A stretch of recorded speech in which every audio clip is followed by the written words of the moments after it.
All right, welcome back to First and Short, your first place to get short bits of college football news and analysis. Today is September 25th, Thursday. We are just a couple days away from the start of week 5. Aaron, we're already almost halfway done with the season. I'm kind of sad. It's going too fast, man. This is crazy. I'm having a good time though. This show is hosted by myself, Mashfik, and my co-host slash brother-in-law, Aaron. And just want to say, guys, our channel has been growing. We really appreciate it. Obviously, most of the people that are watching haven't subscribed yet, but we would appreciate it if you're listening now to just go ahead and press that button. We're on YouTube, we're on Apple Podcasts, we're on Spotify. It really helps support the channel, and we'll continue to grow and be able to provide more content for you guys. So for our agenda today, we've got more coaches on that carousel. We've got some SEC scheduling that's been announced. We'll provide our thoughts on that. Side note, we were very wrong in terms of who we thought the SEC would give out as opponents. We've got some injury stuff that we're going to talk about. We figured we're 4 weeks in. That's about it. I mean, that is a third of the season, of the regular season anyway. We were thinking what are the most surprising and most disappointing teams that we've seen so far? So we're going to provide some thoughts there as well. Obviously, for our preview episodes, we let you know how to be a perfect couch potato. We're dubbing this weekend as separation weekend, not from your spouse or anything, but we're going to figure out what teams are separating themselves from the pack as teams get into their league schedule. And then, of course, we're going to provide our underdog of the week, which we are 4-1, by the way. So we will start with Mike Gundy. First of all, most winningest coach in Oklahoma State history. He finished his illustrious career at 170-90. He was not just a coach there. He was actually a player. He was a quarterback for players like Barry Sanders and Thurman Thomas. He took over as head coach in 2005. And so while the program's, it's been in decline the last few years, he had a run of 18 straight, winning seasons, and he won the Big 12 in 2011. Aaron, do you remember when they were pretty close to making it to the BCS National Championship, and then they lost one game by 1 point in overtime, and then they ended up not making it? It was supposed to be against LSU, and then Alabama was able to slip in. Wow, I don't remember that. Wow. Yeah. 2011? So we could have had a whole 2011. We could have had a whole different conversation about Mike Gundy if he was able to make it to that to that game.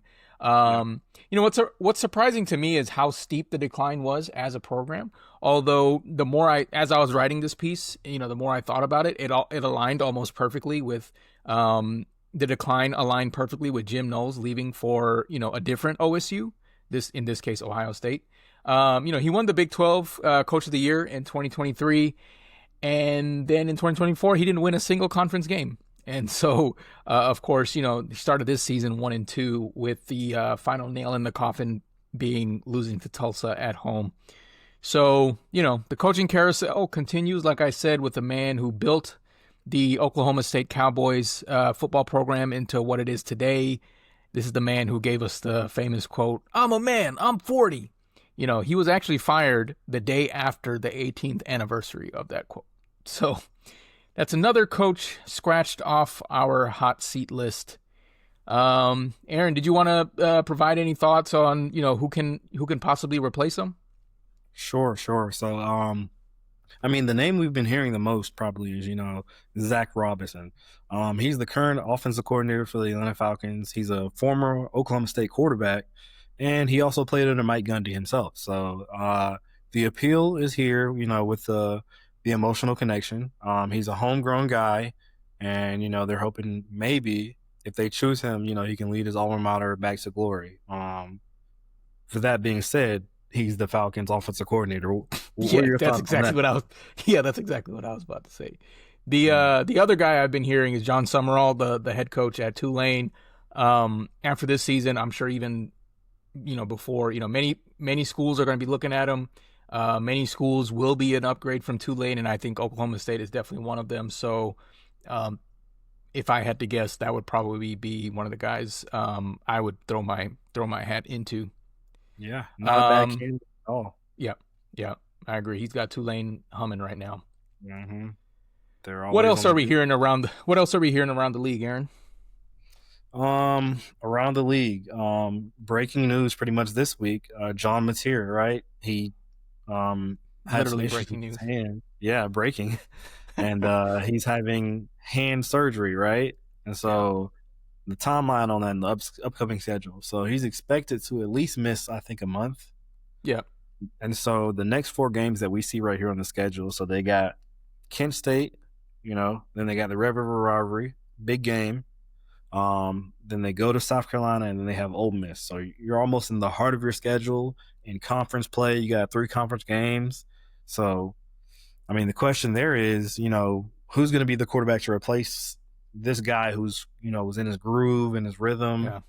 led your team to, an undefeated start. Right now, it's looking like Michael Hawkins, right? Um, he was a guy who's, had little to no experience playing time, but he's been with the program for a while. He was the backup for Jackson Arnold last year. So it's going to be very interesting to see, how he's going to mesh with the offense and hopefully continue to lead the team to their successful season. And the question is, if he leads this team through this, this tough 4 weeks, I mean, do you keep him in there? Who's the quarterback? Yeah, because the next Yeah. game after Ole Miss is Tennessee. I Mm-hmm. think at Tennessee, maybe, or I'm not sure, but yeah. Who do you, like you said, who do you pick there? Yep. So that's always the question at hand. How do I, allow my team to succeed without, causing too many disruptions, right? Mm. Yeah, yeah. And so next on the agenda, before we jump into some of the previews, we're 4 weeks in. So we're a third through the season. Let's do a recap of the season. So let's talk about which teams, have disappointed us the most thus far and which teams have surprised us the most. So Mash, what's your take on the 3 teams that have, kind of disappointed us the most? This one wasn't hard. All we had to do is go look at our Saturday, segment and see who keeps showing up on that list and who keeps winning. I think the biggest disparity from where we expected them to be to where they're at right now, Clemson has to be probably the most disappointing team.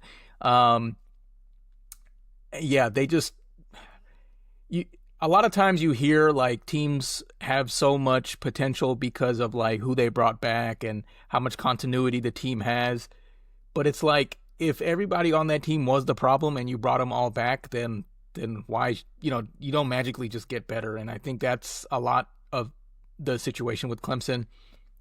We've said it plenty of times on this show. Dabo Sweeney's he doesn't use the portal, and so it's gonna be the homegrown players most of the time. You would think they would get better over time, but it's been the same problems festering over and over again. Tough to see, especially coming from a program that's so used to winning.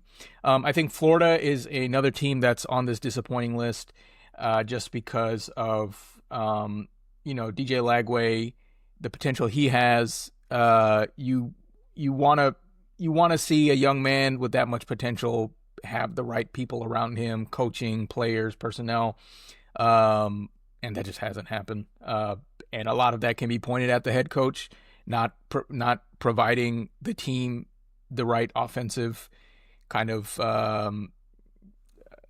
spark, or like even a offensive coordinator needed to make that happen. And so that's just been a disappointing to see that lack of, or that wasted potential. He's now apparently in a boot. DJ Lagway is. Kansas State, I think, only because we chose them as our Big 12, title contender. They're at the bottom of the list for Big 12, so that's been a pretty disappointment. But that's, those are our disappointments. We've been pleasantly surprised by a few teams as well. Aaron, who do you think's been the most surprising on your list? Sure. First on the list, I have Florida State, right?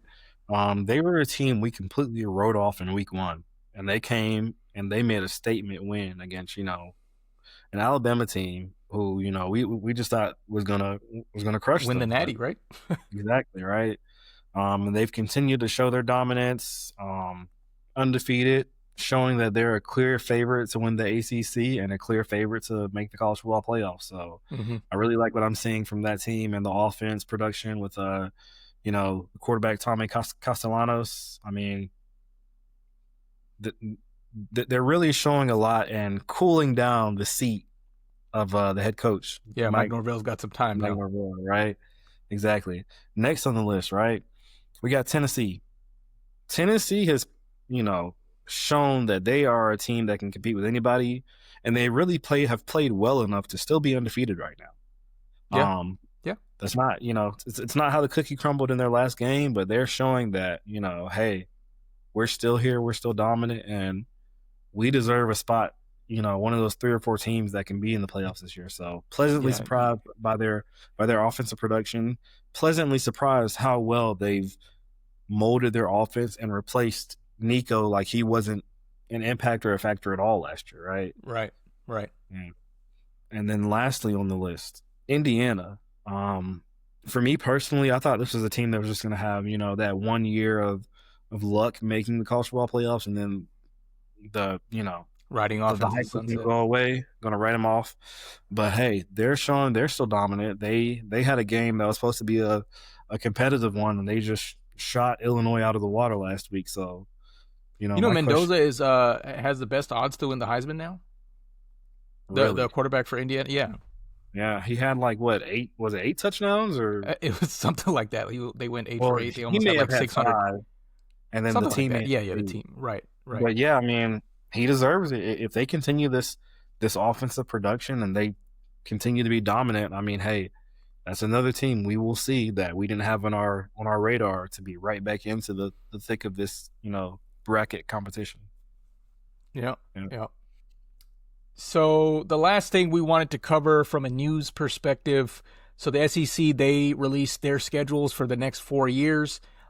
We had our prediction on the last episode who we thought a few of the teams, who their kind of rivals would be for the next 4 years. Their 3 permanent rivals. We were pretty wrong. I think the decision making for these teams, this kind of first go around, it seems like there was an overemphasis on states that are touching, like right next to each other. So, it makes sense for travel. I don't necessarily think that it encompasses the more recent rivalries that have been built. They kind of, like I said, place more emphasis on like location. There were a couple of teams we wanted to highlight. Aaron, why don't you start us off? Sure, yeah.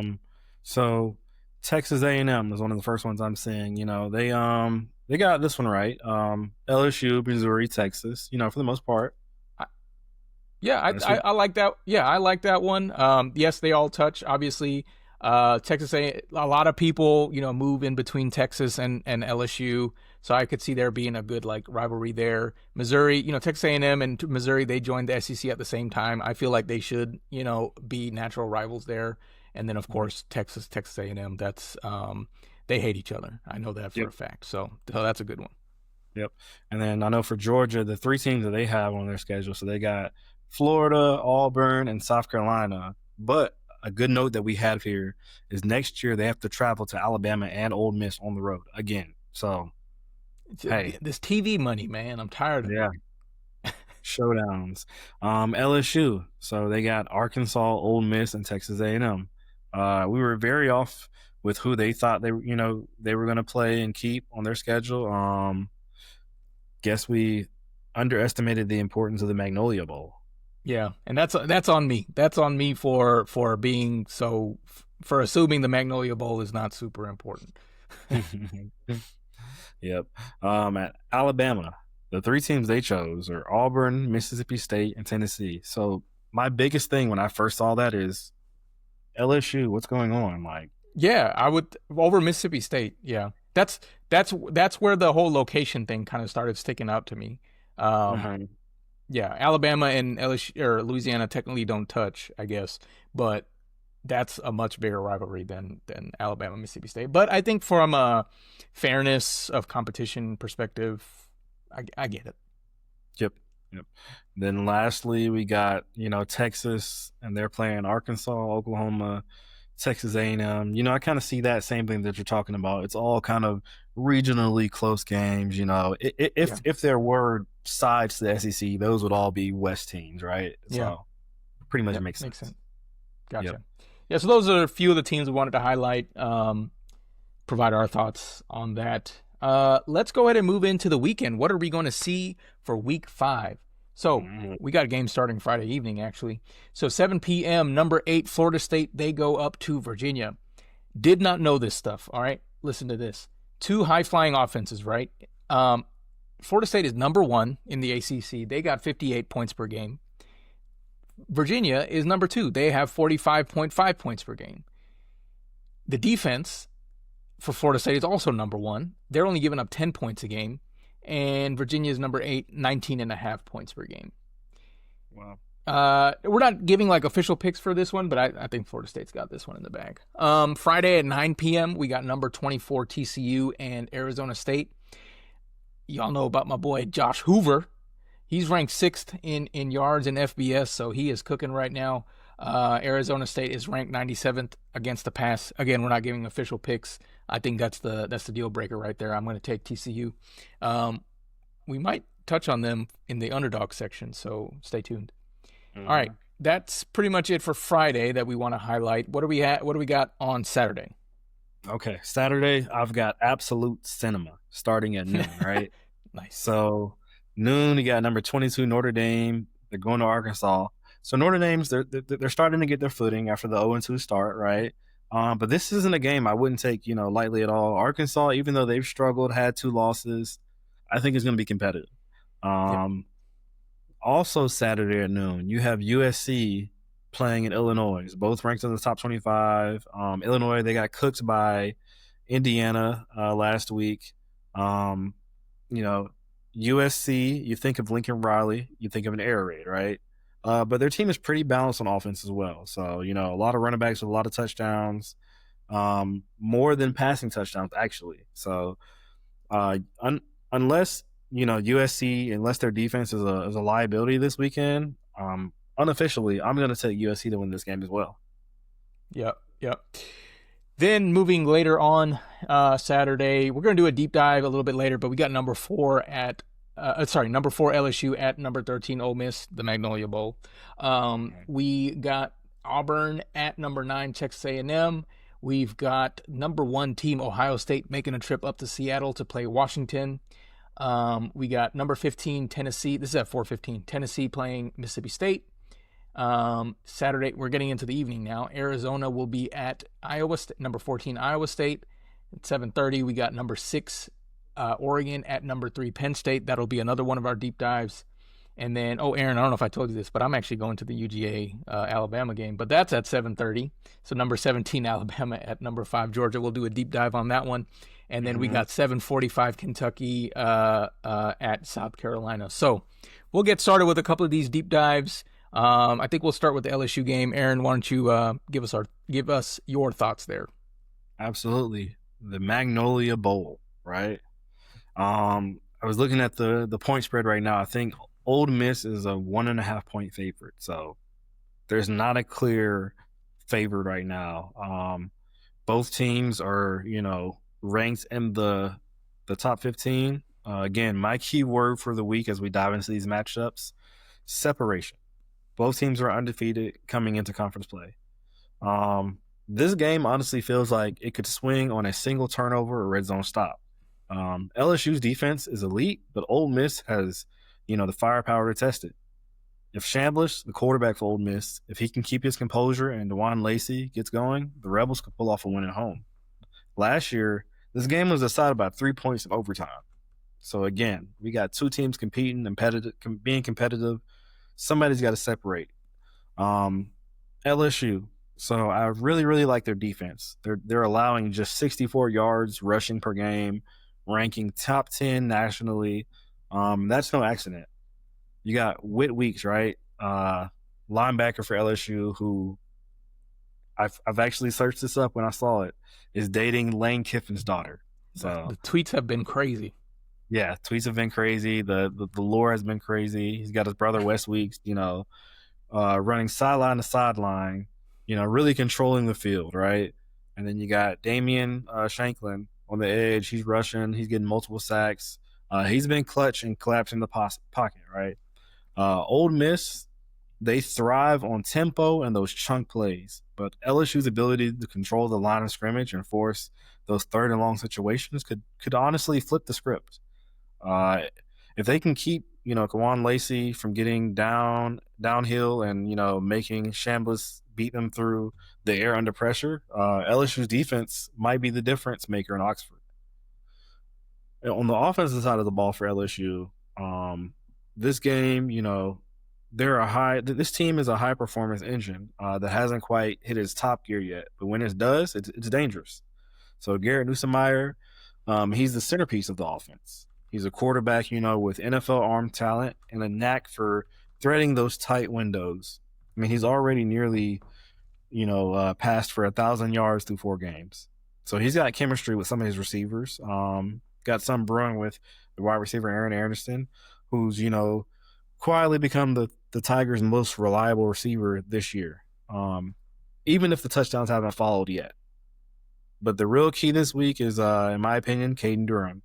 LSU's run game has been a little bit underwhelming, and if Durham can keep going against Ole Miss's defense that's nearly giving up 200 yards on the ground per game, it opens up the playbook.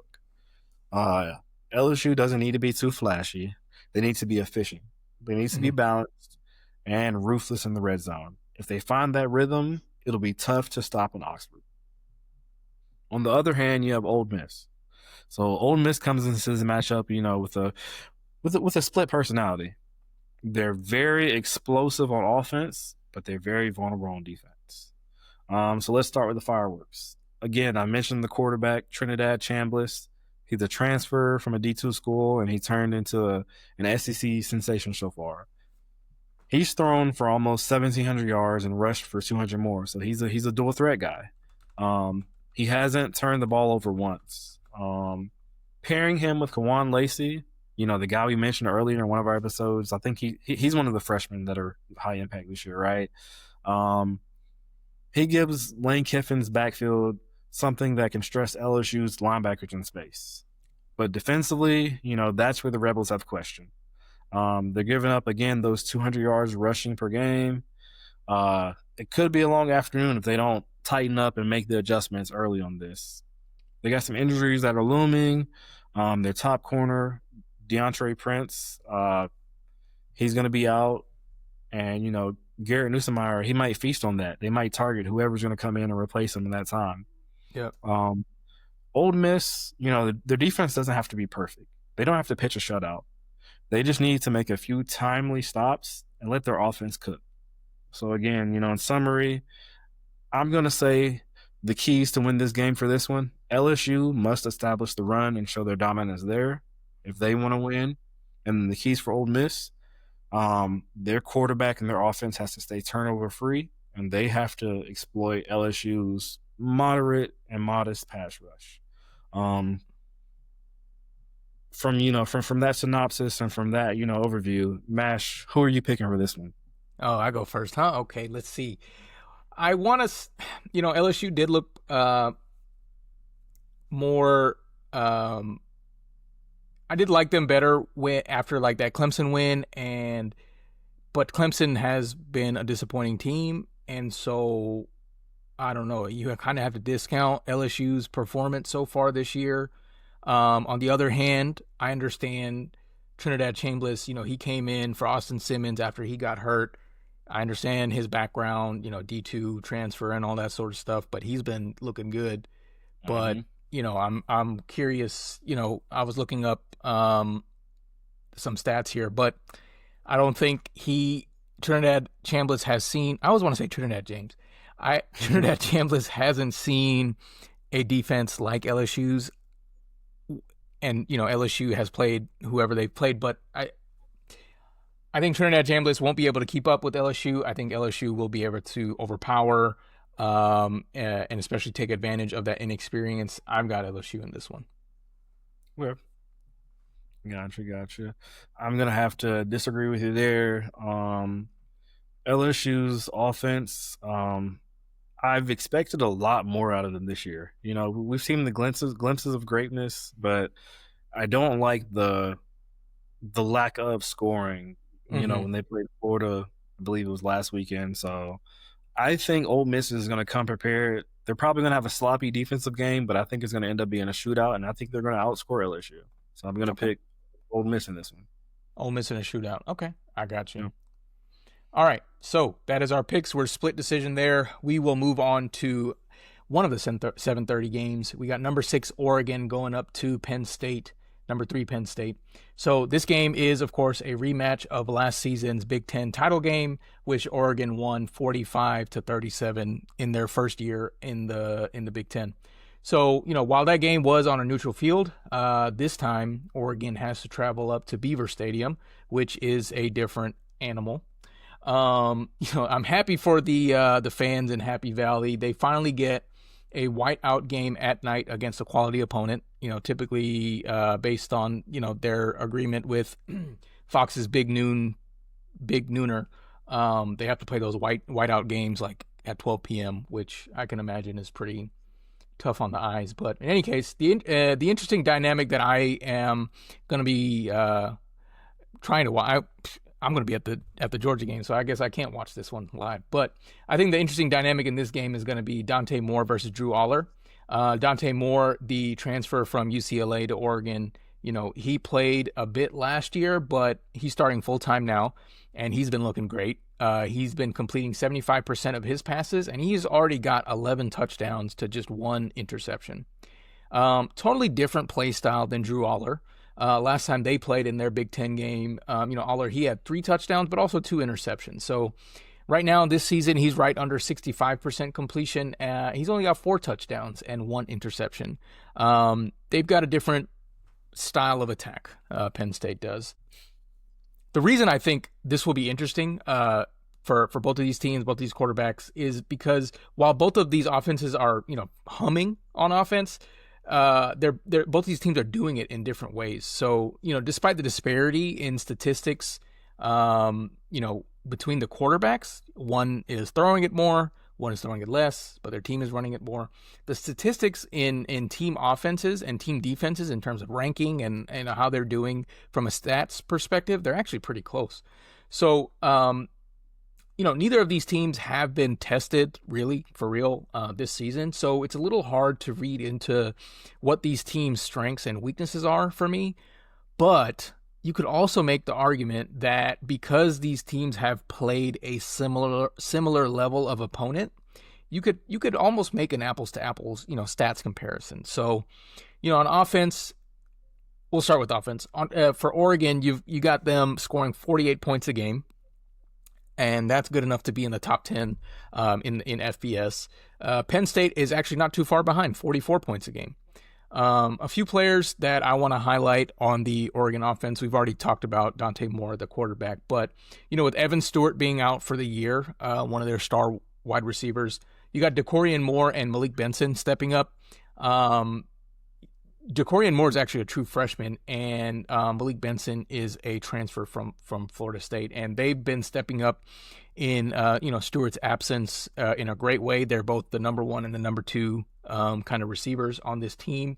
Kenyon Sadiq, he's a tight end. He's a receiving type of tight end. He's got the 3rd most touchdowns on this team, so he is. I always like seeing the tight end position being able to be a high. You never know what they're going to do. Are they going to be blocking? Are they going to be receiving? But Kenyon Sadiq, he's special. So he's been a very important player for them. And like I said, this team is very balanced on in terms of passing and rushing. Jaden Lamar and De'Aaron Hill Jr. They're their 2 most productive running backs. Hill is actually a true freshman as well, and he's already putting up big numbers for the Ducks. So I would watch out for Hill Jr. In the coming years. That's going to be a name to know for sure. On the Penn State offense, like I said, they don't pass the ball as much, even though they got some wide receivers out of the transfer portal. We know what we know about Drew Aller. We know what his capabilities are and what he's not good at. Passing is not one of them. So it's great they got him wide receivers that like he needed them, but this team is built off of their running backs, Nick Singleton and Katron Allen. This is the running back duo in college football. They're the best running back tandem in the entire country and pretty much the engine of this Penn State offense. One's, you could say Singleton is more of the explosive, like home run hitter type of running back. Allen is like the more power back type of player. Those wide receivers that they got out of the transfer portal that I mentioned, they got Trevor Pena from Syracuse. He's been a huge help. He was an all SEC type of player at Syracuse last season. And Kyron Hudson, he's one of those big body type of receivers. He came in from USC. On the defensive side of the ball, Penn State went and got Jim Knowles, national championship winning defensive coordinator from Ohio State. So their defense is going to be stout. It has been stout. Their total yards as a defense, it's got them in the top 5. They're only allowing 5.7 points per game. So that's pretty good. The Ducks defense is right up there. They're pretty good. Their defense is a little bit more like built on speed, and like more speed. Like that's their focus. They want to fly around. They want to create chaos in the backfield, and they want to turn opponents' mistakes into turnovers. Basically, it's a little bit more of a risk versus reward type of defensive unit. But if it's working, then it's nice to watch, and when it's working, it's working. So I don't know where to go in this game. To be very honest with you, I don't know who to pick. Penn State's rush defense is slightly better than Oregon's. Oregon's pass defense is slightly better than Penn State's. Players to know on their defense. Oregon has Bear Alexander, who used to play at Georgia, by the way. He's been everywhere, man. Yeah, he's been all East Coast, West Coast. Yeah. They got Bear Alexander on the defensive line. He takes double teams. Like he is a menace on that defensive line. Penn State has Danny Dennis Sutton. He's kind of stepped in after, Abdul Carter went to the NFL. He is, the unquestioned kind of leader of this defensive line.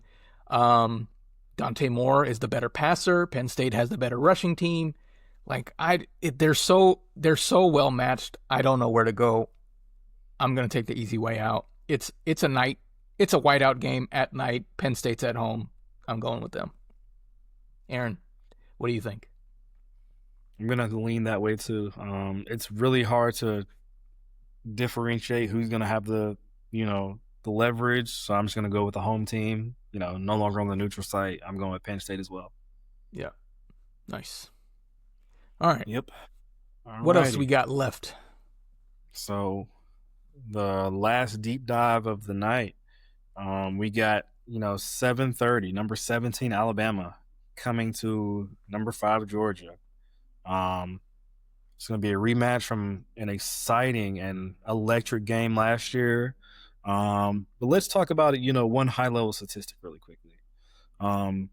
Kirby Smart, his record versus everyone else except Alabama right now in his tenure at Georgia is 107-13.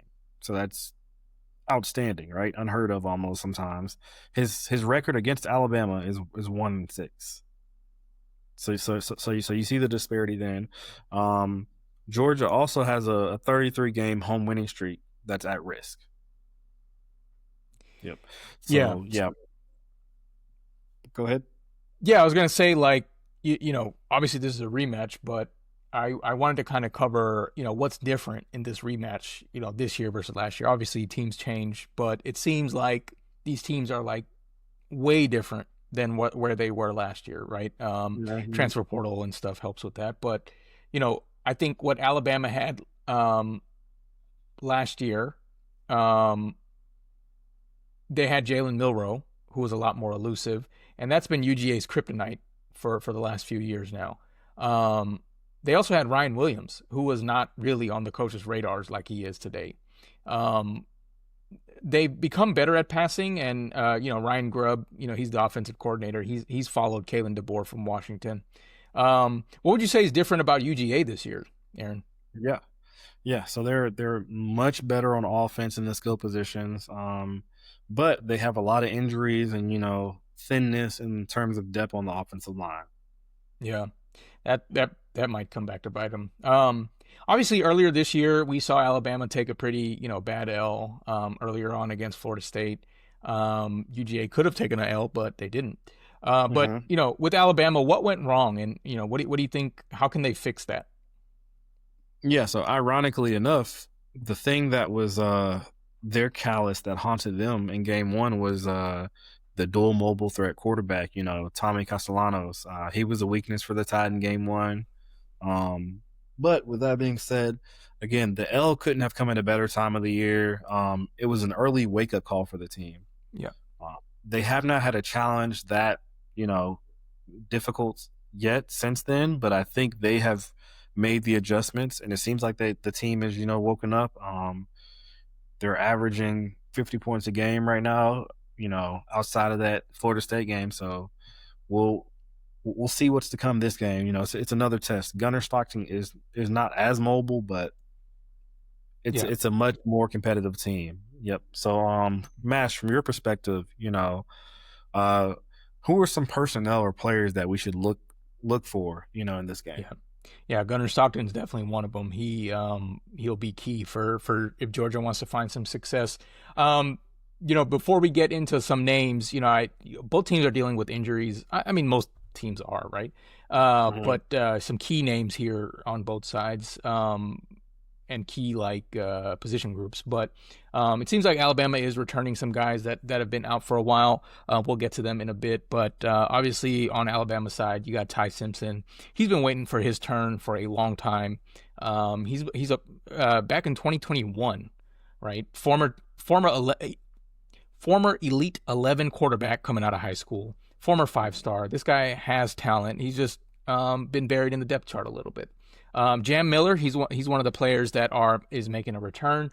He's been out with a collarbone injury since the summer, but he'll be back for this one. He is great for their running back room. Alabama actually hasn't ran the ball that much this year, and so he'll be a good addition for that room.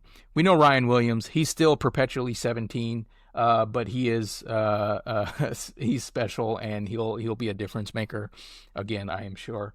Another wide receiver, Jeremy Bernard.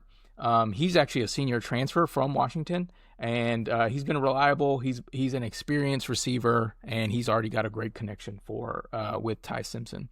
Those are a few of the names on at least on offense for Alabama. Who are you got your eyes on for Georgia? Yep. So yeah, we've already mentioned Gunner Stockton a little bit. He's a Georgia boy who holds the high school's records for a quarterback across the state of Georgia. But, we mentioned the multiple, skill position players that have come into the program this year to provide that depth. So, let's look at the wide receiver room. You got Zachariah Branch, right? He's the dream player that Mike Bobo has built his entire screen pass offense around, right? And he's been extremely effective with it. Yeah, Um, he's just got that speed. yeah, yeah. You got Colby Young. He was with the program last year. Didn't get much playing time, but we're seeing him be a lot more impactful this year. And then you also have Dylan Bell. He made some big plays against Alabama last year. So you got your wide receiver room, big time players that can make big time plays. Moving to the running backs, you got players like Nate Frazier, sophomore now from Compton, California. He's making big impacts. He's showing he's the RB1. Chauncey Bowens, you got Dwight Phillips, and then you got the big transfer from Illinois, Josh McCray, who was utilized a lot versus Tennessee 2 weeks ago. Yeah. So this is a much very different running back room than last year, much more depth. So yeah, that's my input from the offensive perspective on UGA. Mash, what's your insight and your input on the defenses for these teams? Yeah, that's an interesting question. Simply considering, like, historically, both of these teams, they've been known for their strong defenses, right? Nick Saban, Kirby Smart, but over the last year or two, like, we've seen some weaknesses spring up.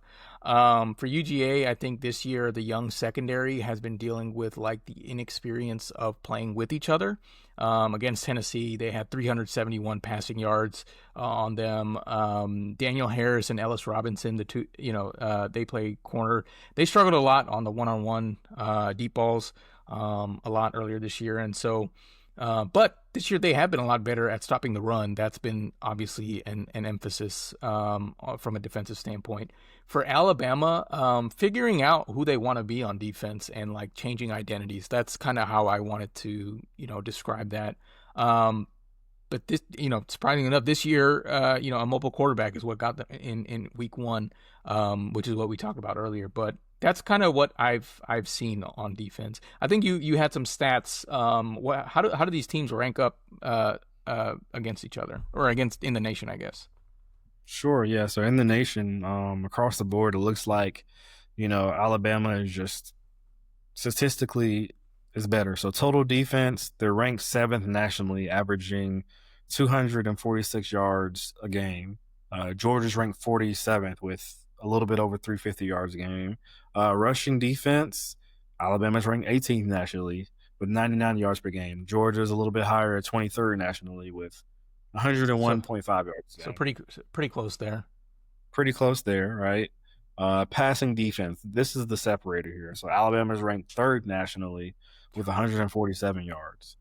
Georgia's ranked 96th nationally, giving Yeah. up about 250 yards, nationally. I'd like to argue there that like Florida State, they didn't really have to pass on them, and otherwise Mm-hmm. they played a bunch of cupcakes, right? So that could explain the disparity there. Fair. That's very fair. Um, okay, so yeah, that's statistically speaking, the numbers right now show to be in Alabama's favors on defense, right? So my question, kind of to follow up on that a little bit, overall in this game, what does Alabama do better, and what gives them the best chance to win this game? Yeah, I think against Georgia, right? They passed the ball as a team, Alabama. They passed the ball 3 times more.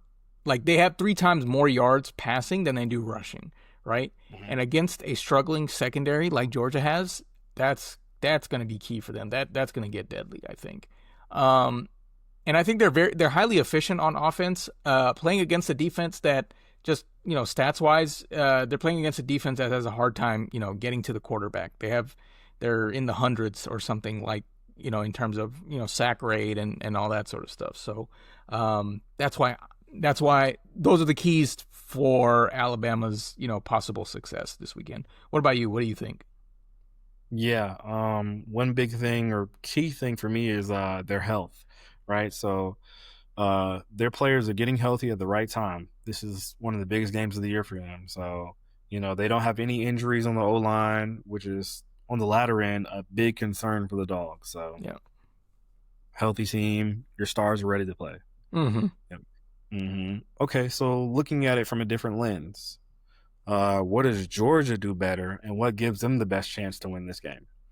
I think the mental part of the game, the composure, like resiliency. UGA has hanged the banner for resiliency, right? Like they've proven that they are a team that can overcome any type of deficit. You can look at the Tennessee game this year. You can look up last year's matchup against Alabama. It makes the case that this is a team that's never out of the game until the clock reads zero, right? Like you can never count these dogs out. So I think the resiliency is a key factor for them. And honestly, UGA has a more balanced attack. So I think there's less of a risk of offensive production becoming one dimensional based on like what Alabama is trying to do on defense, right? If they try to stop the passing, okay, we'll run on you. If they stack the box, okay, we can throw it. So I think the balanced attack will be a thing that Alabama could suffer from. What about you? What do you Okay. think? Fair. I do want to add on to that. That's something that's very different about Georgia compared to last year. I felt like they were leaning on, even in the comeback and resiliency, they were leaning on Carson Beck to just Yeah, throw it they downfield. had no running backs, and then all right, let's just throw it to the other team. Then that was the Georgia offense last year. That was right. Um, One key contributor that I think Georgia does better and it's to their advantage is they're at home and they are good at winning at home. Again, they currently have a 33 game winning streak, and that stretches across multiple seasons when you talk about 33 games at home. Yeah. And they're at home Saturday, and the crowd is going to be amped up for this one. So uh, I think that'll be a huge factor. They don't have to worry about, you know, not being able to hear themselves because the crowd will be quiet on offense. But that's something Alabama's going to have to think about when they're trying to run their plays and be disciplined. All right. So, who do you pick? After hearing the strengths and weaknesses of both teams and then seeing the statistics, like my decision kind of changed midway through the conversation. Yeah. What's the point spread? The point spread right now is less than a field goal, Georgia right? -2.5. Yeah. So they don't even Georgia have home minus. field. Yeah, they don't even have home field advantage. Mm-hmm. Alabama does look like they have turned things around, but just due to them not having that real challenge since Florida State, and Georgia has had that challenge recently against Tennessee, I'm going to lean towards the dogs on this one. I think it's going to be an all-out brawl, all-out battle, but I think they find a way with that resiliency to win. What about you? Yeah, I think first of all, I thought Tennessee was going to win, right? Which they almost did. But Yeah. I think, in all honesty, what beat Alabama the first time is the mobile quarterback. Gunner Stockton can do that. I'm gonna go Georgia with this one.